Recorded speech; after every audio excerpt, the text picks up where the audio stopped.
Samaveda Bhakta Vrinda Ki Jai, Gaura Premanandi. All glories to the assembled devotees.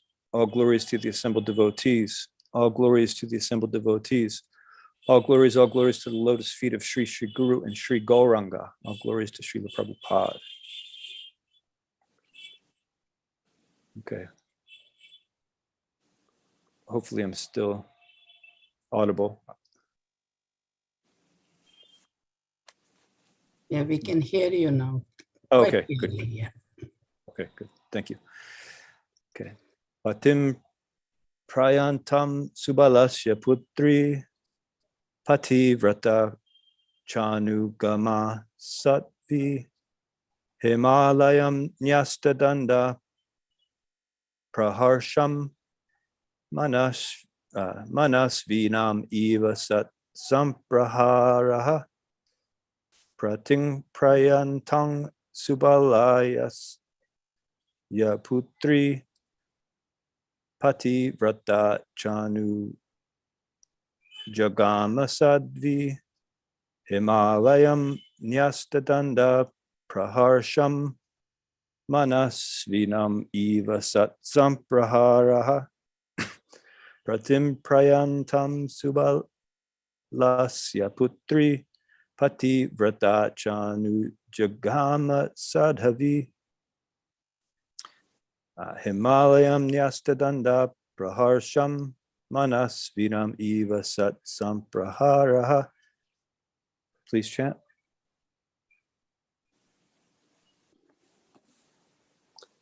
Hare Krishna.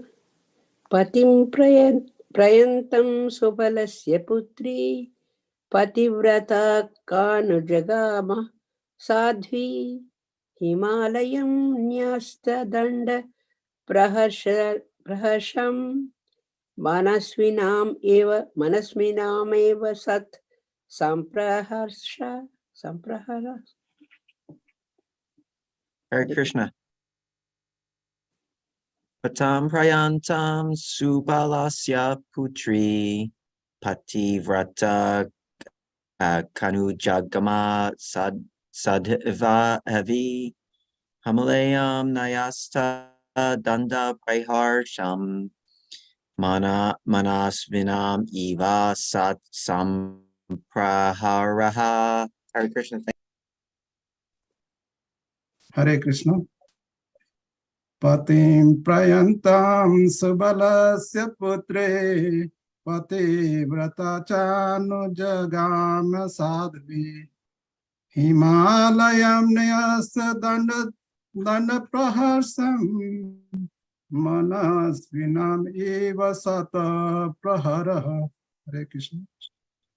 Hare Krishna.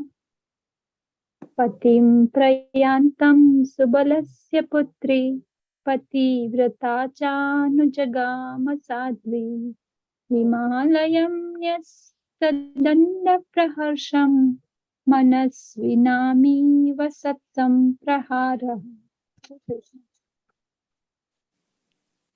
Hare Krishna.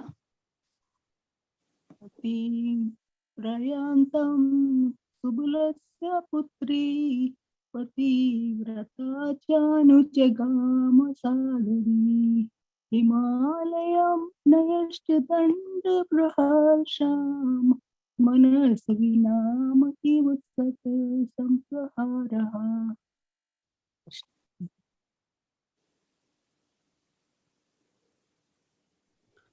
Patim prayantam subalasya putri pativrata chanujagama sadhvi Himalayam nyasta danda praharsham manasminami vasat samprahara.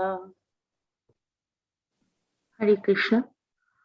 Patim prayantam shubalasya putri pativrata chanu jagama sadhvi Himalayam nashta danda praharsham vanajvinami vasatsham praharaha.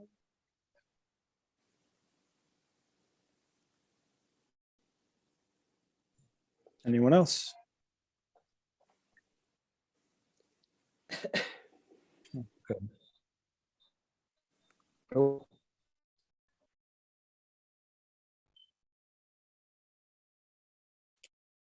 Sorry, my audio is actually, so I'm interrupting someone right now. Patim, her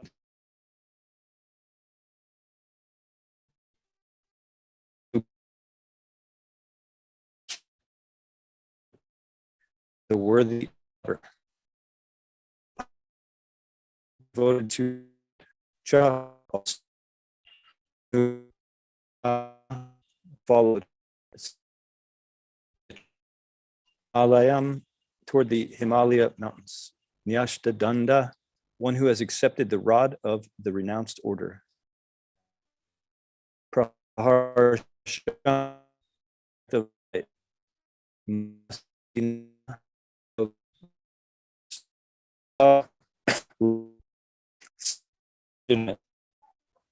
Samprahara, good lashing. Translation.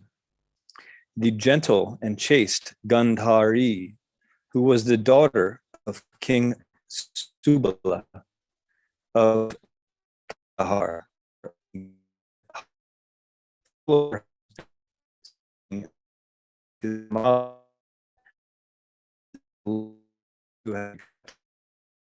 renounced order, the good from enemy.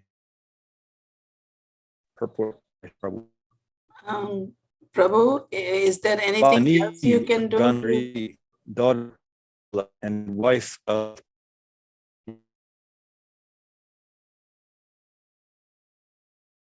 You're cutting in and out.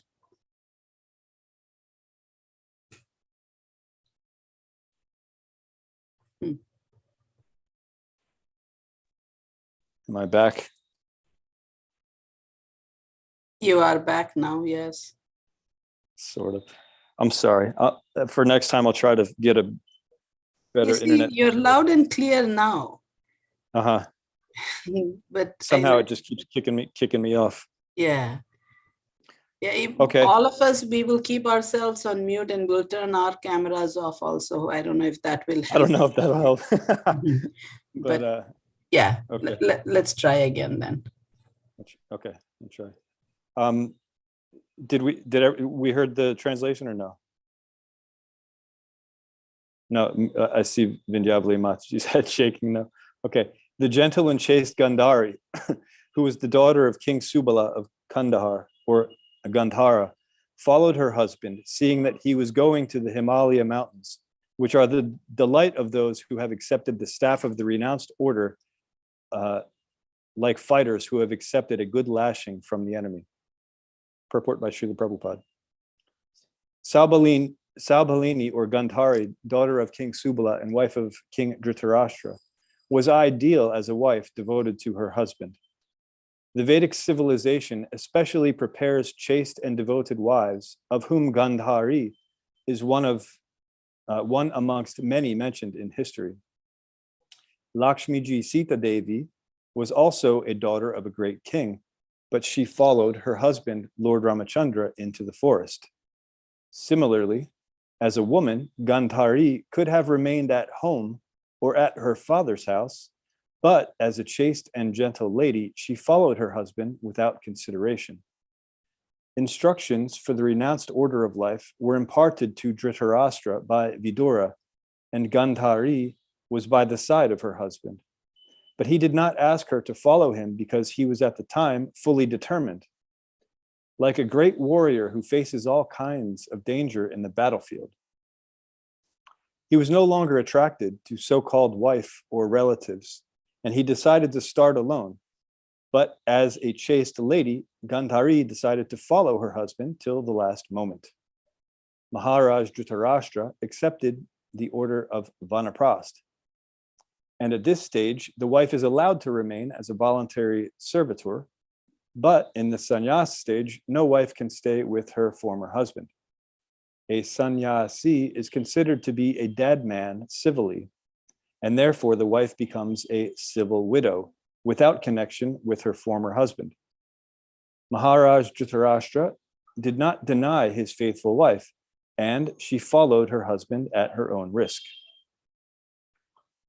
The sannyasis accept a rod as the sign of the renounced order of life. There are two types of sannyasis. Those who follow the Mayavadi philosophy, headed by Sripad Sankaracharya, accept only one rod, ekadanda. But those who follow the Vaishnavite philosophy accept three combined rods, tridanda.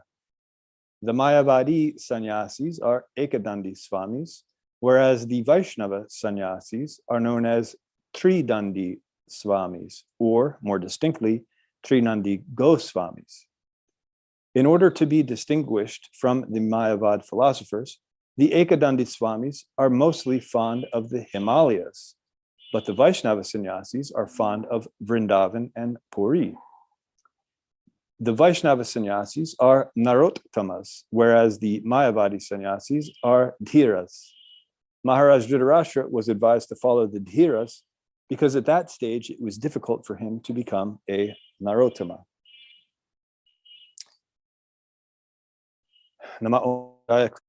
Krishna Prasthaya Bhutale, Srimate Bhaktivedanta Swami Namane, Namaste Saraswate Devi Gauravan Pacharni, Nirvishesha Shunyavadi Paschachi Deshtari, Om Ajnana Timiranda Shajananjana Shalakaya Chakshur Militum Yena Tasmai Shri Guruve Namaha.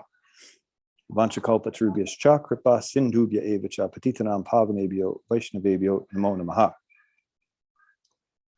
Okay. The gentle and chaste Gandhari, who was the daughter of King Subala of Kandahar or Gandhara, followed her husband, seeing that he was going to the Himalaya mountains, which are the delight of those who have accepted the staff of the renounced order, like fighters who have accepted a good lashing from the enemy.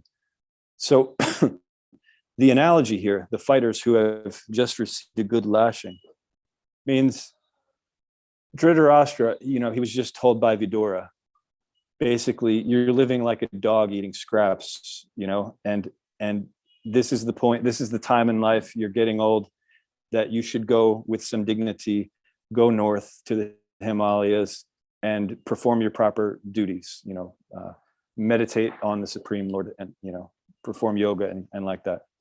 So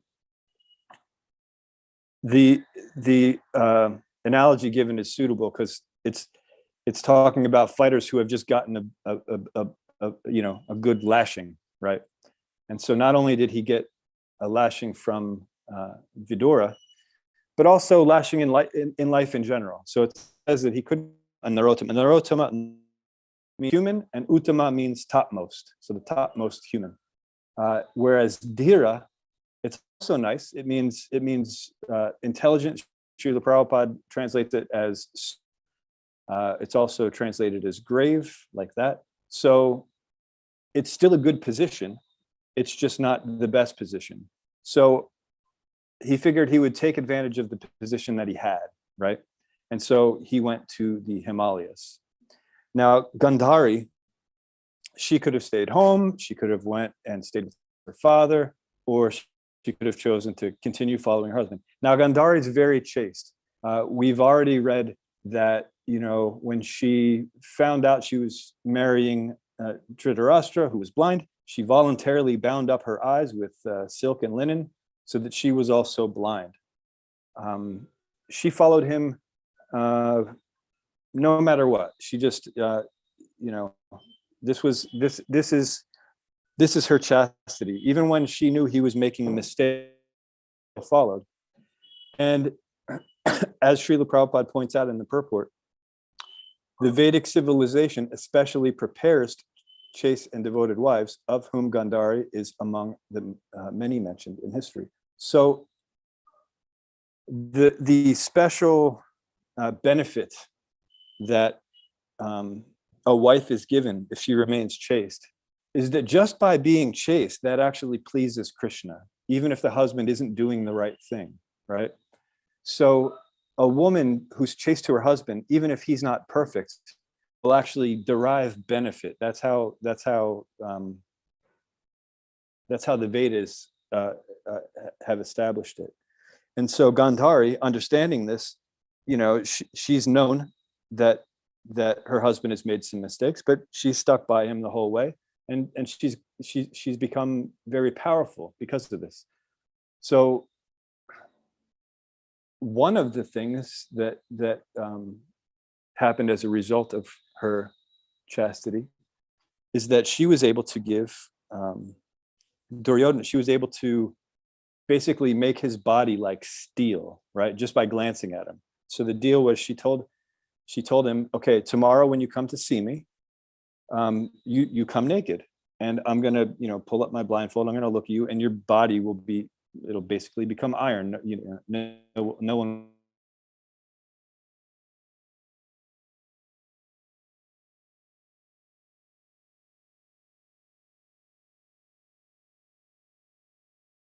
Make me invincible. And Krishna said, well, you should at least cover up, your privates. So he put on some coping like that.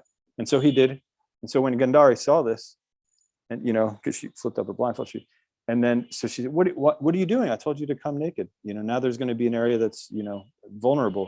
And he said, oh, well, Krishna told me that it wouldn't be proper to stand before you naked, right? And so she understood, she understood what, what I was trying to do here.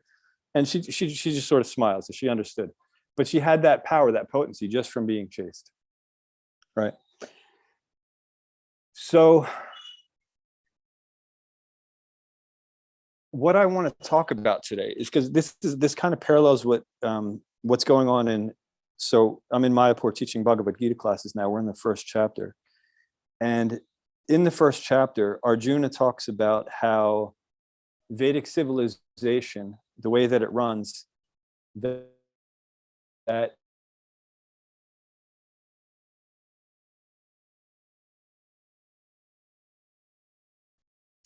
are killed because Krishna took him and to see who he was fighting. He saw Bhishma Devi, Dronacharya, people who were worthy of his worship. And so Arjuna starts saying, well, look, if the elders are destroyed, then no one will be able to instruct the youth, right? And if the youth aren't instructed, they won't know how to properly act, right? They won't be civilized. And if they don't, then no one will be protecting the women, right? And if no one's protecting the women, then unscrupulous men will take advantage of said women. And as a result of that, there will be unwanted progeny. Now we can see examples of this in today's society. We see that this is all unfolding when there's no proper protection of chastity. She could be taken advantage of, and unwanted progeny is a result of that. Now, when we talk about the subject matter, so it's just fact. But when we talk about this subject matter, it can be sensitive because some people will take it out of context to think or to claim that since the statement is there that women should be chaste and they are to be protected, that they are inferior, right? But if we look at it, just in general, what we give protection to are the things that we value the most, right? So what do we lock in our safes? What do we, put in the, it's money and jewels and, important documents that we don't want to, be destroyed. So these are things that we hold valuable, the things that we protect. So it's not that they need protection. It's just that society benefits more when there is protection, the way it works, right? And so if they follow the simple principle of being chaste, like I said, even if the husband makes the wrong decision, then there's benefit. Now, what I want to talk about today, though, in today's class, because I want to show how this actually applies to everyone, not just the women and not just the married women, but to everyone. Because we, jivas, we are all prakriti, right? We are all feminine in nature. We are the energy of the Supreme Lord, who is Purusha. He is the supreme male. And we basically are all in the female position. So the same way that we hear about Gandhari's chastity and how she's rewarded for that chastity, we also can be rewarded for our chastity or our loyalty or our commitment to the Supreme Lord, right? And to the spiritual master. And so this is the way of Vedic civilization, right? And this is the lesson that we should learn from this. And so Let me go back to them. Right. So just going back a little into the purport. So when Dhritarashtra was instructed by Vidura, right, he understood, okay, this is good advice. And so he acted immediately, right? He understood that this isn't a time for discussion because, if Maharaj Yudhishthira found out, of course, he would try to talk him into staying. He would feel bad. He would think that he did something wrong like that. And so he gets the instructions from his brother Vidura, and immediately he takes action. His mind is made up. He's determined, and he's going.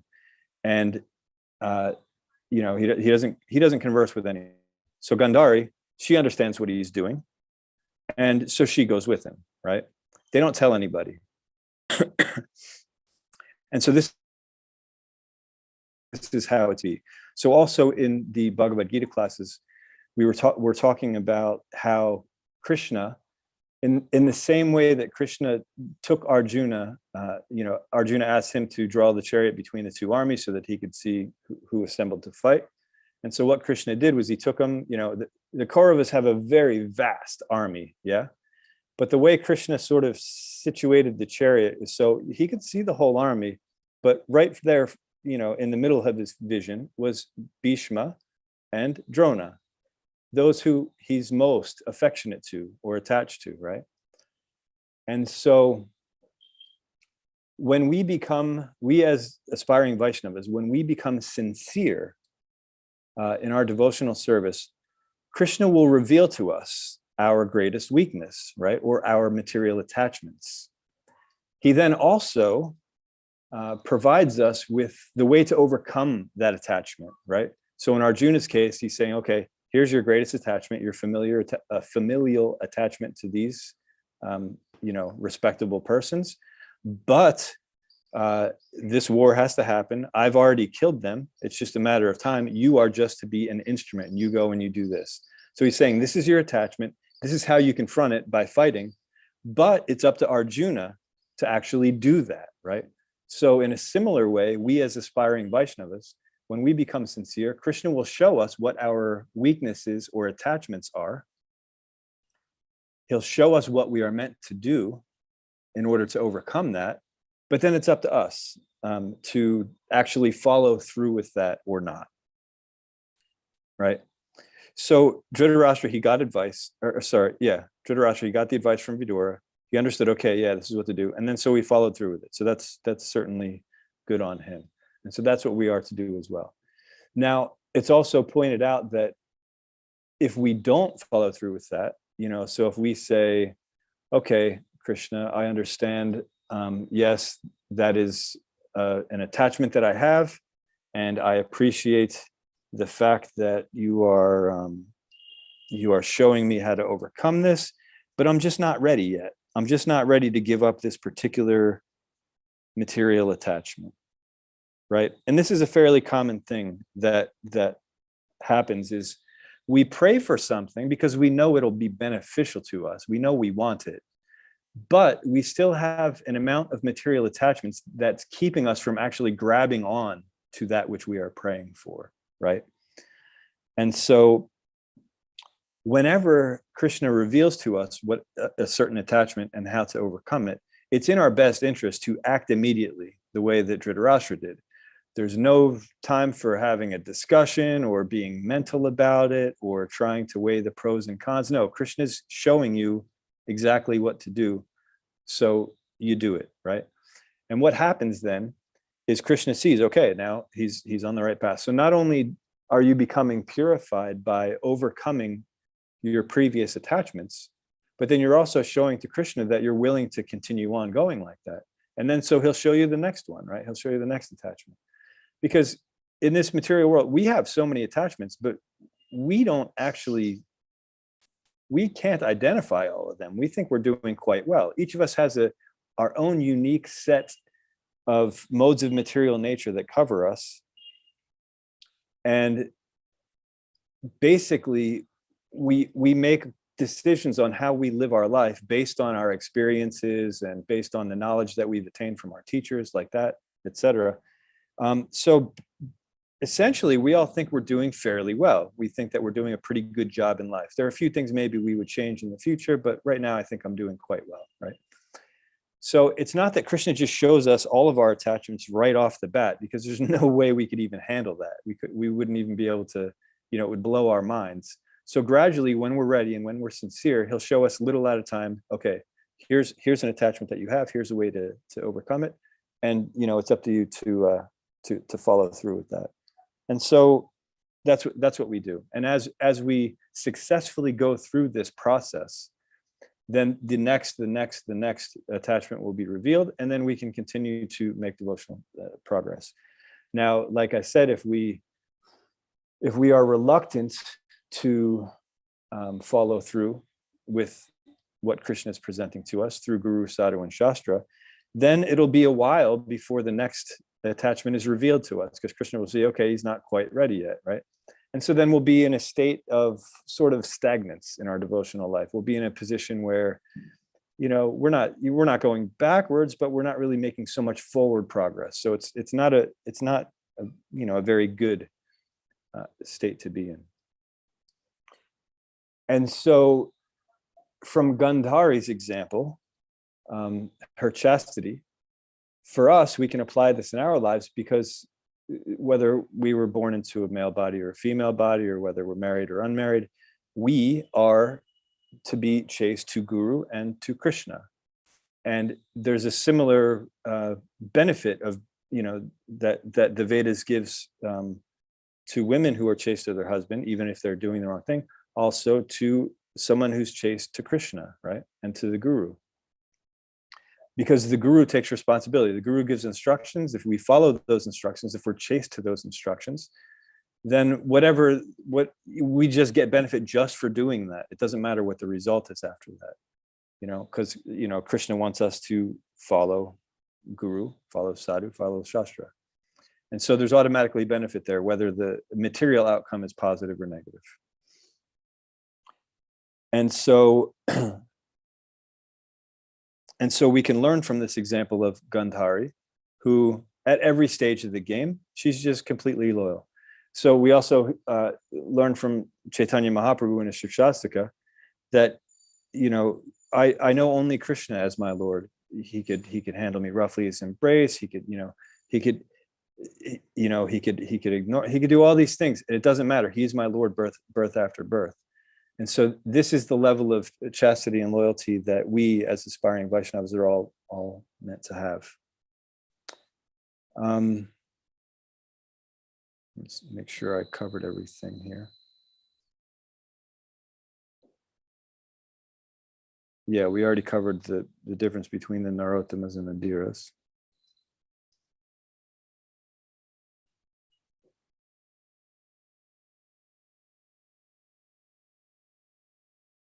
Okay, sorry, this whole cutting out of the internet has gotten me a little frazzled, and I may have forgotten to say a few things, but let's see what time it is. Well, hold on, I have to convert the time because it is 5:53 here. It's 8:23. 8:23, okay. So generally I would speak for maybe 7 more minutes, but are there any questions yet on what we covered so far? Again, I apologize, I'm a little frazzled because of the internet situation. Nowadays, find a person like Gandhari, Mother Gandhari and Lakshmi and Sita Devi. It's very hard, Prabhu. Yeah, it's rare. Well, and the reason it's rare, especially, go ahead. Yeah, go ahead, Prabhu. The reason it's rare nowadays is because, so back then, you would have like, honorable husbands to follow, like, so, but it essentially, it doesn't matter. So like,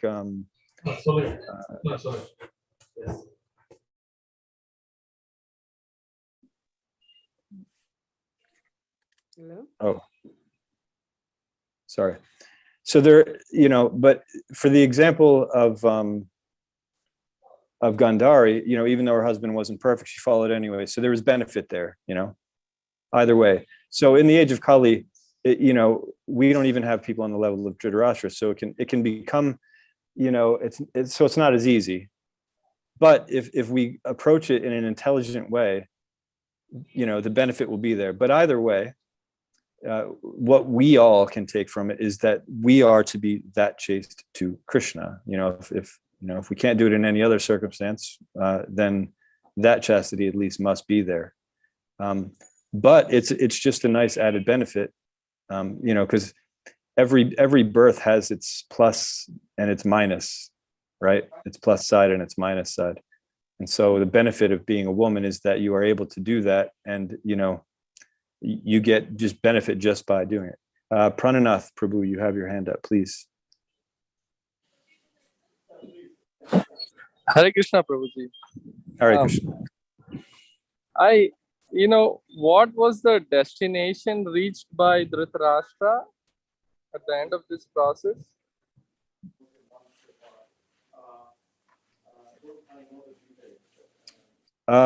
Good question. I actually read ahead because at first I thought I remembered reading that he, basically merged with Brahman, but I wasn't sure. So I read ahead to see if I was correct. I didn't find that exactly. So eventually Narad Muni comes and he explains the situation to Yudhishthir. And so he's practicing Ashtanga yoga and he's controlling his senses.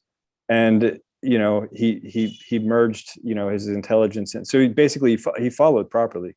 So some benefit would have been there.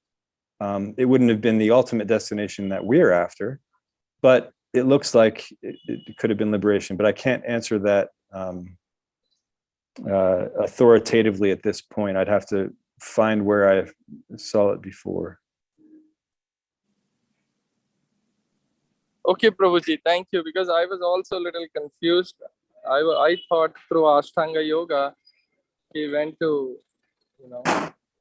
higher planets, but in somewhere in the purports later on, it also appears that, he obtained devotional service. So I was a little confused. So that's why I asked.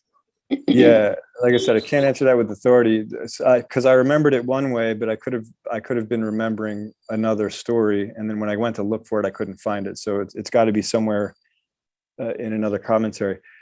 Either way, he definitely attained a better position wherever it was, because he got sound advice from his brother. He actually followed that advice.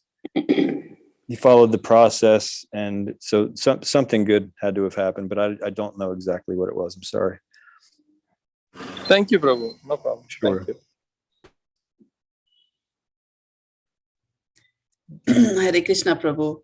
Hare Krishna. Thank you very much. The way you connected the point about Gandhari's chastity and what it is we need to learn. Sometimes I think we get stuck on a wife's chastity towards the husband, but the point here is that we need to be chaste to Guru and to Krishna. This question is not directly about this verse. I have been wanting to ask over the last few verses, but just could not. So we are told in the 10 offenses, to preach to people who are not to faithless people who don't have faith in Krishna, to not preach to them. Vidura had been instructing Dhritarashtra for a very long time. and he never stopped. He went away, came back, and again wanted to help his brother, especially when it is family members. You don't want to give up. So, yeah. And I understand that, just especially now that we are singing Damodara Ashtakam again, we do our endeavor, but when Krishna's mercy is there, that is when you will see the result. So should we keep, how do you decide when and how? How far to go, how long to go, when to give up, when not to give up? Yeah, you hit the nail on the head there when you pointed out that this was family. So obviously when we have familial relations, or even, are close friends with someone, there are times when we can sort of, try to steer them in the right direction. And then there are also, faithless, usually it means those who are actually like offensive to, so if you would talk about it, they would just be offensive. So that's why you wouldn't preach like that, the faithless. So sometimes it's just that, people are just misguided. Mm-hmm. And, when the proper guidance is there, then it'll change. So, we have to be able to distinguish who's just misguided and who's faithless. So, but if we start, offering advice or, start preaching to someone and they start becoming offensive to Krishna, then obviously that's not a good situation. So we don't preach to those people. Mm-hmm. And, we try to, if they are someone that's close to us, then, there's always the prasadam route, or if they like music and they're not averse to hearing chanting, sometimes they would be, sometimes they wouldn't. Then there's that route. There's several routes Yes. that one can take to start chipping away at that, stone wall that they've built around them that's reluctant to surrender to Krishna. But yeah, when it's family or a close friend, we tend to take a risk like that, where, and generally in most cases, then Krishna wouldn't see that as an offense, because we're trying like that, and as long as the person's not becoming offensive, then it's okay. It's like worth the risk. But otherwise, if it actually is a waste of time, there's never anything going on, then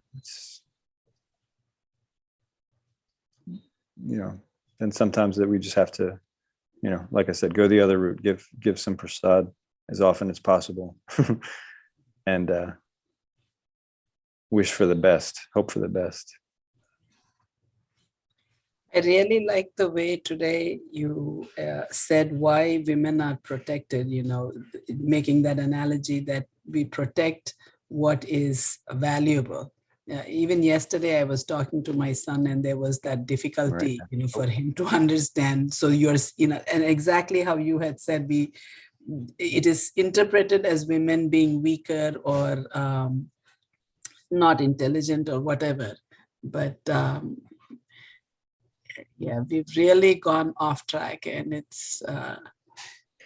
Yeah. So the interesting there is, so I said there's plus and minuses with everybody. So Srila Prabhupada pointed out that philosophically, logically, philosophically, the men will be more interested in that sort of thing. But the women, when it comes to faith, they're the ones that are always going to be coming to the temple. So their faith is much stronger because, their thoughts are more along, follow the emotion. So faith goes with that.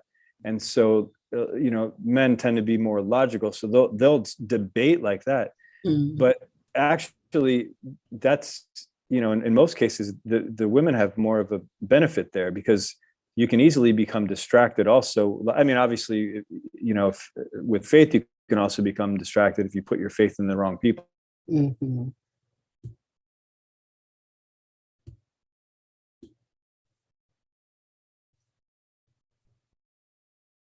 Hare Krishna, Prabhuji. Yeah, just give him a minute. I think Hare internet. There he is. Krishna. Of devotion, then if women's oh, I'm sorry, I'm cutting in and out, evidently. Now you are strong, so No, I can't hear anything. I don't know if anyone. Oh.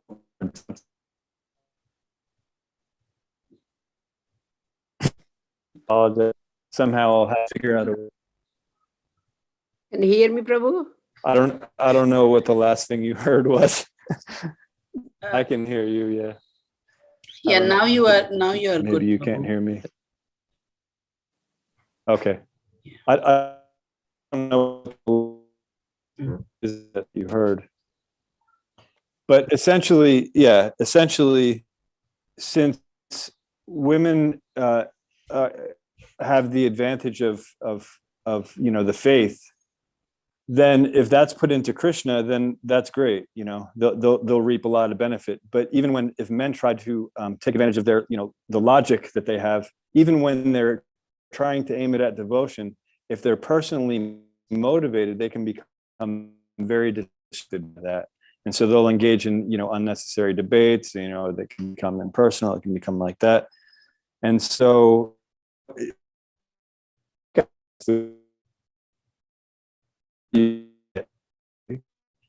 yeah, sometimes, we interpret, so a big thing that's in the Shastra is absolutely true. Now, how we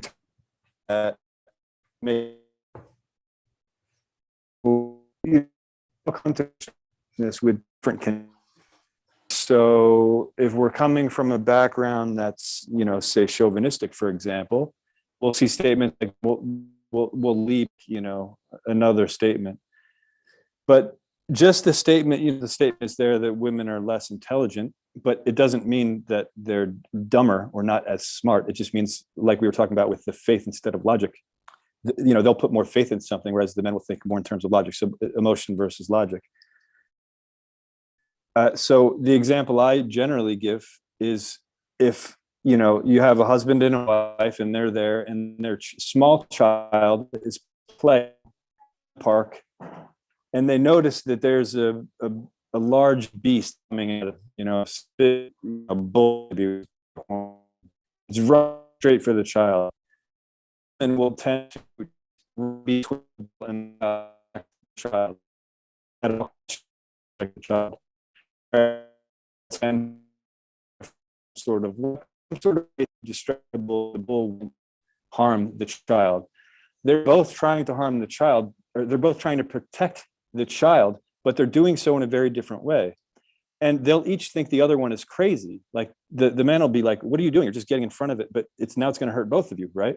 But she's like, what are you talking about? I'm protecting. What are you doing? Standing there trying to figure out a way to, so each of them thinks the other one is nuts for things they do, but they're both thinking properly. They both want to help the child, protect the child. So, in that sense, it's not that one's necessarily better than the other. We just have to see, what it means. And so, but if we take advantage of, now it says internet unstable again. I don't know if you can hear me, but if we take advantage of that, right? So then the women, if they become chaste to the man and they take advantage of the fact that Krishna appreciates when a woman is chaste to the man, then the benefit will be there even if the man makes the wrong decision, right? So that's how a woman can use her, that faith, that emotion, right, to be attached to someone so strongly and so chastely that they'll get benefit whether the husband's actually doing proper or not, right? And then, as I said, we all as aspiring devotees can then try to apply that chastity to Guru and Krishna, and that's really what it's all about. I don't know if anybody heard any of that, but is there anything else? Suman Mataji had a question. We heard most of it. There was a little bit of a disturbance. Okay. Go ahead, Mother Suman.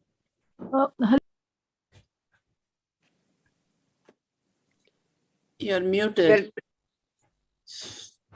Okay. Hare Krishna, Prabhuji. Very nicely you explained how to be chaste to Krishna. And if you're speaking, can I say something? Yeah, go ahead. What sometimes I think that because Drashtra was born blind because of his sins in his previous life, but because he was born blind, so at least he lived the life of austerity because he was not materially attached, because he was not able to see, so he was not attached to many things. So he lived his life in austerity, but only thing was he was attached to his family and he was not able to think clearly. And that's the reason Vidur gave him instruction, because he thought he would be able to cut his attachments to his family and he will be able to help him to be chaste to Krishna, God. So that's why I think one thing, one way he Mm. was not materially attached. He lived the life of austerity. So, but it was unfortunate, but because he was blind. But that's why the Bidura gave him instructions to, like, for his liberation. So, what do you think Right. about So, that? yeah, he definitely, had lived a life of austerity, but at the same time, we can see that he was materially attached to his family. So when he made that distinction between his sons and the sons of Pandu, and then decided to go along his son to make their lives miserable, that's very much materially attached. So although sure, there was some austerity there, but it wasn't enough to actually be on some sort of spiritual platform. Does that make sense? Yes. Golok and Untitled, did you want to add something to that, or do you have a different?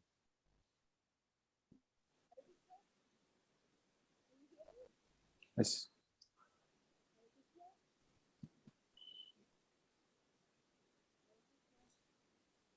Go ahead, Mataji. I see that you're unmuted, but I can't hear it. We can't either.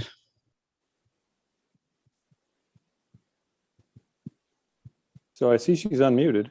Yeah. Maybe she has an issue with her audio. Sorry. Yeah, we cannot hear you. If you want, you can type your question.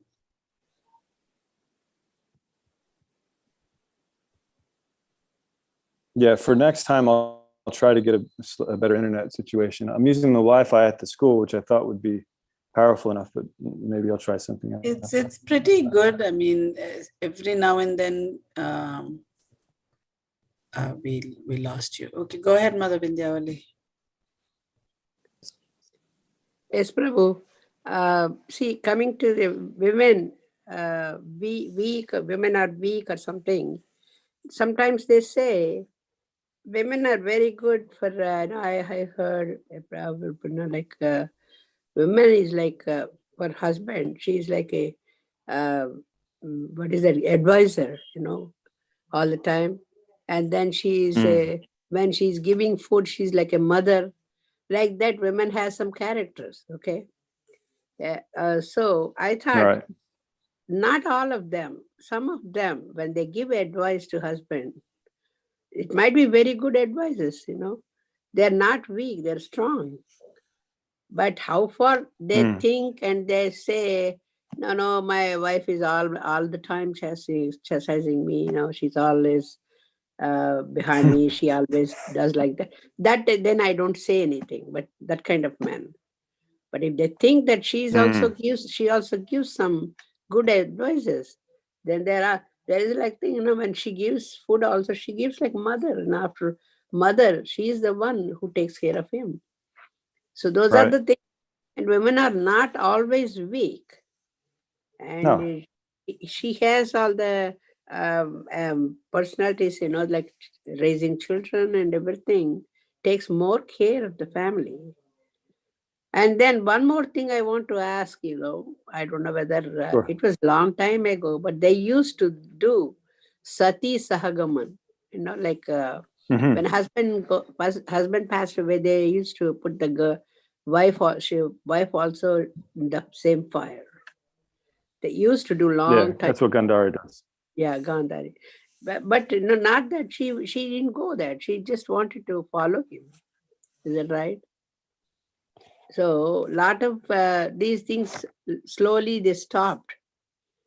But I think sometimes after husband, of course, children will take care of the women, and like that, very good thing. But if they don't take care, so what is the destiny for the leftover wife, It's very hard for her. And then best thing is go with husband. Yeah. The thing with sati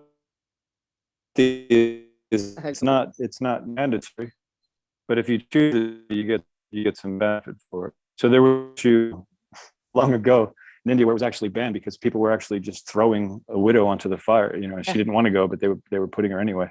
Yeah. And so that's not okay. It's meant to be the choice. And if you actually make that choice, then there's some serious benefit there. Yeah, but yeah. I mean, look at the power Gandhari had just from wearing that blindfold, you know, just from, you know, being chased like that. Yeah. You know, no one would mess with her. That's you know, true. they understood that this is not someone that you mess with. And so, If yeah, that's husband is- there. Yeah, if husband is No. blind, most of the women, they think that they'll keep their eyes open and they will guide the husband properly like that, you know, for Right, every. right. But she also tried her. She closed her eyes too. Yeah. But So I she don't think advised. I anybody would have heard that called. she advised a lot of times. Is that right?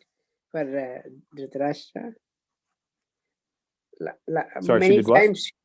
Many times she advised him not to do that, not to do this. I thought, She did. Yeah. but he Yeah, didn't. there were a lot of people advising Dhritarashtra. Bhishma was advising him against his actions. Dronacharya, yeah, a lot of people were advising him to you know, to do the right thing, but he was determined.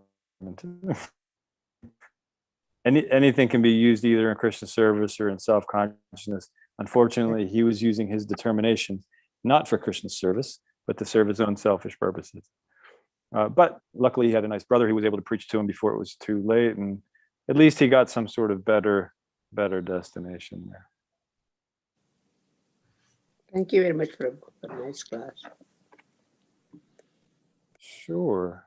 Anyone else? Have we resolved Golokananda Priya's audio issue, or Mother I Suman? think she has. No, Mother Suman, we got hers. Yeah, no, I think she's having mic problems. I asked her if she would like to type, but she said, you know, just like I asked a question about the previous verses, she can ask you when you come back again. Okay. Yeah. Thank you Sounds very good. much, Prabhu. Even though there were disturbances, you did a wonderful job, and thank you also for giving us darshan of. Yeah, thank you very much for Mayapur Darshan, Prabhu. Yeah, you can see the temple of the Vedic Planetarium from pretty much anywhere. It's so big. You know, it used to be when Srila Prabhupada's Samadhi was first built, it was, you know, you'd be over Navadvip and you'd see it just, you know, popping up over the trees, and you'd think, oh man, that's huge. Now this temple is, you know, like 3 times the height, so you can see it from so far away. It's quite nice. We look forward to the insides being complete and the deities moving into their new home. All right, so we will. I want to. Where are you staying, Prabhuji, in Mayapur? Which place? So I stay near the Gurukul. On the other side of Tarampur Road, there's what's called the Varnashram College. And so I stay in a little hut in a field back in there. Nothing else is around there. It's near the MI campus. Okay, thank you. Very nice. So if you're coming to the temple and then you go and visit the elephants and you pass the Gurukul and then you go over that cross street, I'm over to the left in the middle of a field. That's where I am. I have never been to Mayapur. Maybe one day. Oh, okay. It's been a long time ago when the Prabhupada Samadhi was there. Yeah. Not Planetarium, they were just planning at that time. Yeah. Thank you very much, Prabhu. Thank you. Vanchakalpatarupyascha kripasindhobhya eva cha.